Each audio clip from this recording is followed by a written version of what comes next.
Assalamualaikum teman-teman, welcome to my channel. Kembali lagi bersama saya Ristia Mutiara Gultom dengan NIM A1C320016 dari Reguler A. Di sini saya akan membahas mengenai perkembangan fisika pada abad ke-19 bagian 3, yaitu Werner Heisenberg 1901 sampai 1955.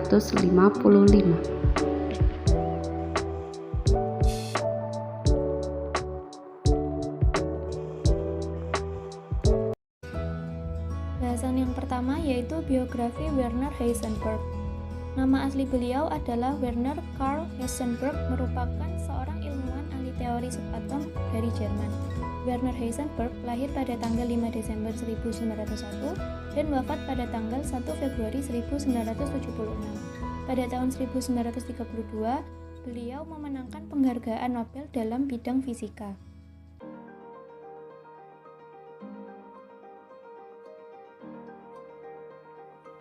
Prinsip ketidakpastian Heisenberg merupakan salah satu prinsip penting dalam fisika, khususnya pada fisika modern. Prinsip ketidakpastian Heisenberg dikemukakan oleh Werner Heisenberg, yang merupakan seorang ilmuwan asal Jerman yang lahir pada tahun 1901. Beliau mencetuskan prinsip ketidakpastian ini pada tahun 1927. Bunyi prinsip ketidakpastian Heisenberg sendiri yaitu keakuratan posisi dan momentum partikel tidak dapat ditentukan secara akurat dalam rentan waktu yang bersamaan. Pembahasan selanjutnya yaitu mengenai persamaan Heisenberg. Persamaan Heisenberg secara matematis dinyatakan sebagai berikut. Delta P sama dengan delta X lebih besar sama dengan H bar per 2. Persamaan Heisenberg ini didasari oleh dualisme gelombang yang disampaikan oleh de Broglie, yaitu P sama dengan H per lambda.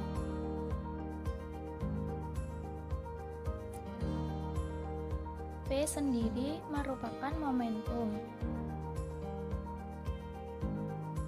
H merupakan konstanta Planck, dan lambda merupakan posisi foton.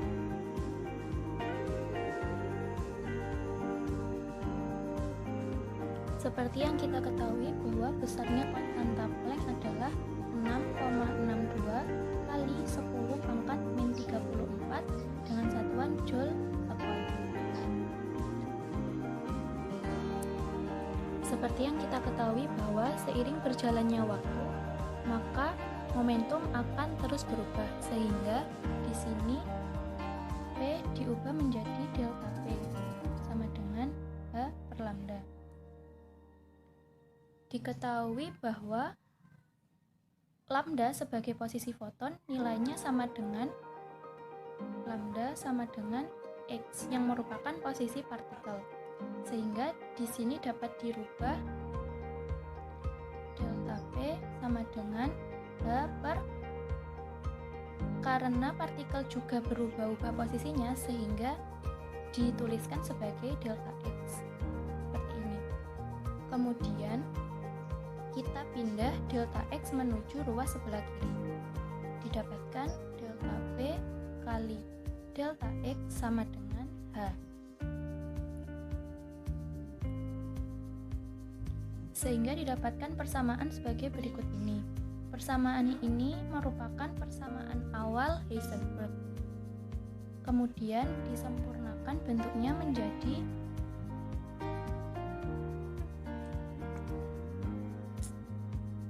delta P kali delta X lebih besar sama dengan H.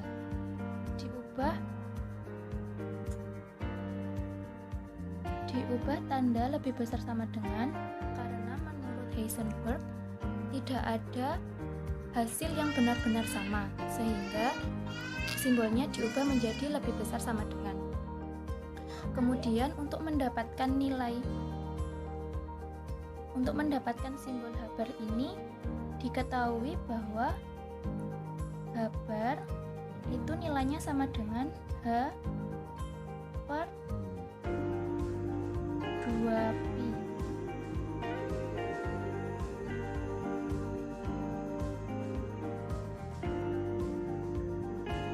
Persamaan ini merupakan persamaan awal dari persamaan ketidakpastian Heisenberg. Kemudian setelah ditinjau ulang oleh Heisenberg dibantu oleh Niels Bohr, disempurnakan persamaan ini menjadi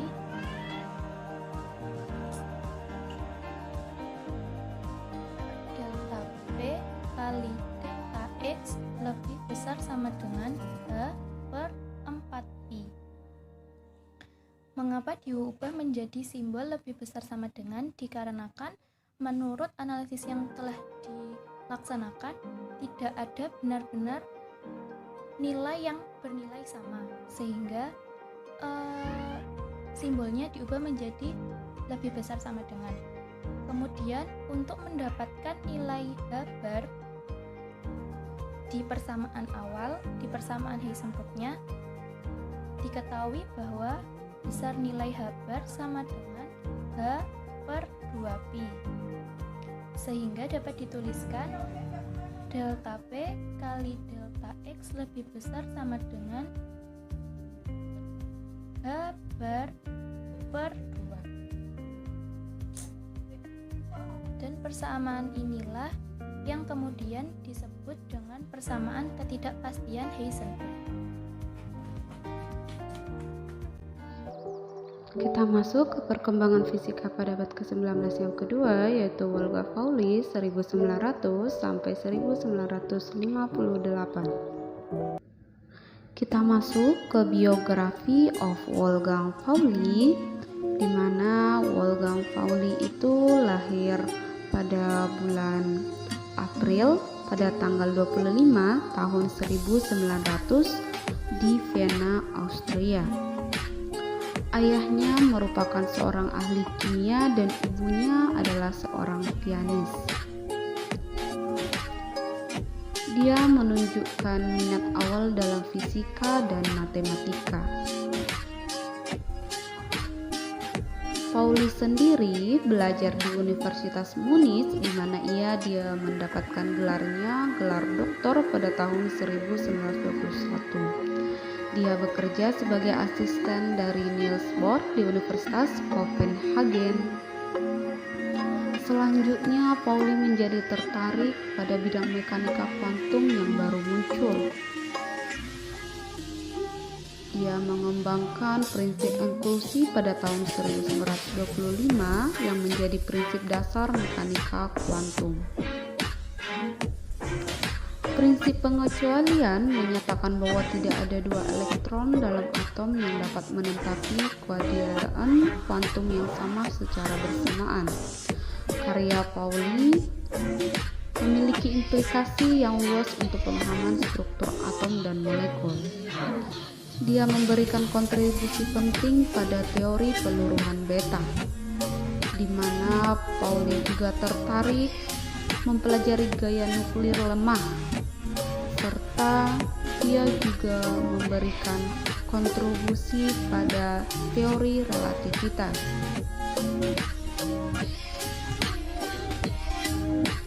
Pauli sendiri adalah seorang fisikawan yang sangat dihormati dan berpengaruh, di mana karyanya memberikan banyak penghargaan dan kehormatan termasuk hadiah Nobel Fisika pada tahun 1945. Dia memiliki kecerdasan yang tajam dan cepat. Terkadang dia juga bisa kasar. Pauli berkorespondensi dengan banyak intelektual terkemuka pada masanya, termasuk Carl Jung, Albert Einstein, Werner Heisenberg. Pauli sendiri juga termasuk tertarik filsafat dan psikolog, di mana ia percaya pada kesatuan sains dan keterkaitan semua hal. Pauli menderita serangan depresi sepanjang hidupnya, di mana ia memiliki reputasi sebagai orang yang sangat sulit untuk diajak bekerja sama, Karena kecintaannya pada musik dan seni, dia juga termasuk anggota lingkaran ataupun circle dari Wiener, di mana sekelompok filsuf ilmuwan.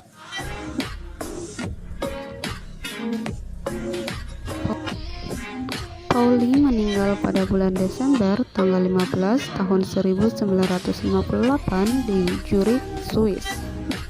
Warisannya hidup di bidang fisika, di mana kontribusinya terus mempengaruhi penelitian dan pemahaman dunia kuantum.